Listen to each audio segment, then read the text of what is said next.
Vrede Fest het oorspronklik begin of is oorspronklik begin deur Henry Pretorius om geld in te samel vir sy broer Herman wat aan kanker gelei het.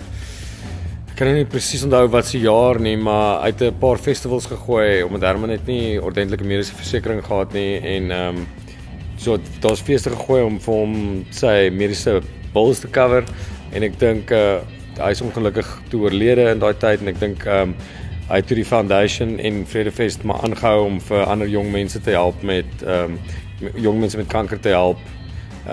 Jy weet as hulle geldprobleme en so het en ook om mense bewus te maak van kanker en dat mense hulle self moet ondersoek. Ek was 'n baie goeie vriend van sy broer Herman en ons het van die eerste Vrede Fest gespeel klompie jare terug en jy weet ons het 'n goeie vriend verloor aan kanker en ek dink vir ons om deel te wees van so iets is 'n given want ons weet waardeur die ou gegaan het en waardeur sy familie gegaan het en ek hoop net ons kan dit makliker maak vir ander jong mense met kanker. So Blood Brothers dis 'n toerkonsep. Ons begin hierdie jaar met 2 shows van 10 musikante van reg oor Suid-Afrika, rockmusikante wat mekaar se songs speel, songs van invloede van toe ons jonk was of onlangse invloede ook.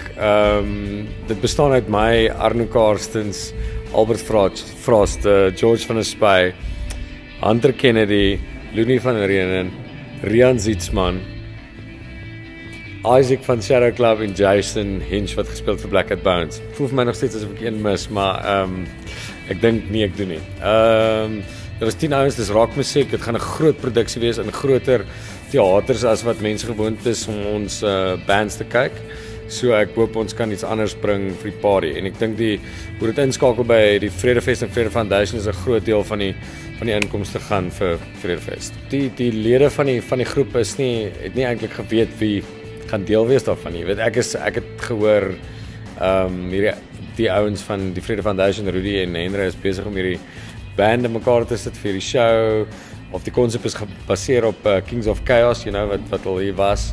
En ek het gehoor ek gaan saam met klomp van my chommies op stage gaan en songs speel. So ek nie regtig geweet wat gaan gebeur nie. Ek dink ons almal maak rockmusiek en ek dink die songs sal miskien 'n bietjie anders geïnterpreteer word deur wie ook al daarop speel, maar jy weet op die einde van die dag gaan dit maklik soos rockmusiek. Ons probeer nie berge versit nie. Ons het nou 'n song opgeneem, 'n enkel snit wat ons wil uitsit. Hoopelik op die dag van die eerste vertoning.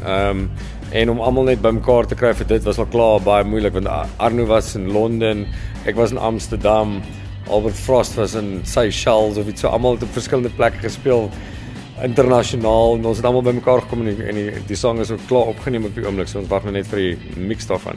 Maar jy weet ons om oefeninge bymekaar te kry is nogal moeilik, van die ouens bly in Johannesburg, van die ouens bly in die Kaap. Maar jy weet ek dink ons gaan reg wees op die aand vir aksie.